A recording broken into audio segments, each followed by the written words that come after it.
One reason. It's because whenever he's here, he brings it. Ladies and gentlemen, please welcome a friend of the show, Prentice Powell.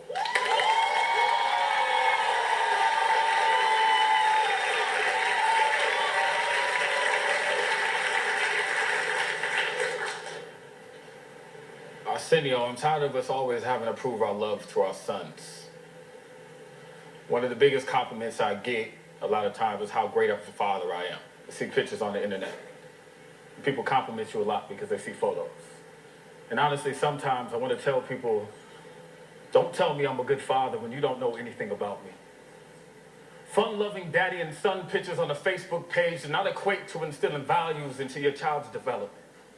And the fact that I'm black should be irrelevant when it comes to my ability to raise my son. My skin tone should not make me any better or worse when it comes to the paternal instinct. But because fathers like me are apparently extinct, I get extra praise. And for what? For doing what I'm supposed to do. From strangers. Strangers who don't know, when my son was born, I only got him from 12 noon on Saturdays to 5 p.m. on Sundays, went to the court to get more time, came back with 12 noon on Saturdays to 5 p.m. on Sundays, plus child support, fought for a year, had him for a year and a half, if not more, had him 50% of the time, if not more, only to lose him when he started school to summertime and rotating holidays. So when you see me in the streets with my little one and want to say, it's so good seeing the father doing his job, spending that quality time, don't, because I am being robbed. Robbed of the greatest gift. Forced to live through pictures on an iPhone to recognize the touch of my lips more than they do my fingertips. And the smell of his lotion every day I rub into my skin, so when I smell myself, I think of him. Forced to live through memories that occur within the span of 1 week. Through occasional webcam chats with a child too young to speak back, so when he reaches for you through that camera, all you can say is, son, I miss you too.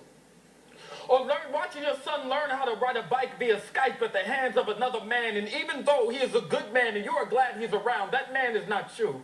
And not letting his mother know that all this is getting to you, so you get up to grab some tissue because at all times, that distance of 3,117.4 miles can feel more like 3 million. Try dropping your son off at the airport with 3 teeth in his mouth, go 4 weeks without him, watch him come back with 5, and see you don't beat yourself up for not being around during that time. So don't tell me I'm a good father when you don't know anything about me. Try to convince a person that knows nothing about you that you are simply worthy of time.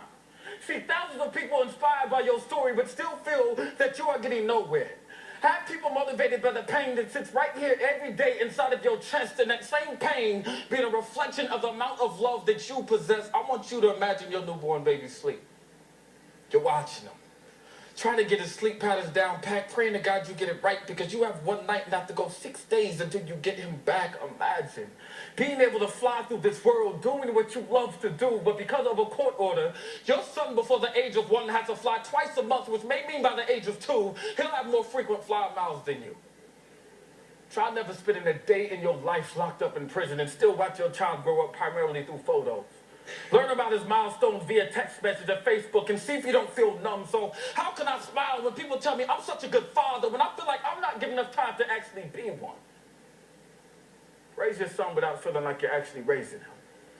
And I know everything in this world doesn't go the way we plan. I can accept that. All that's fine. I just don't understand how a man can be forced to pay half of daycare, half of medical expenses, food, clothes, water, but the same man that laid down to create that child is not automatically given half of the time. Something about that situation is not right.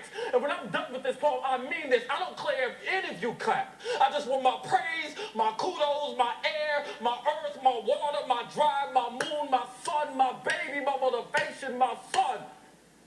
I just want my chance. I just want my son, Justice Prentice Powell. I want my baby back. Thank you.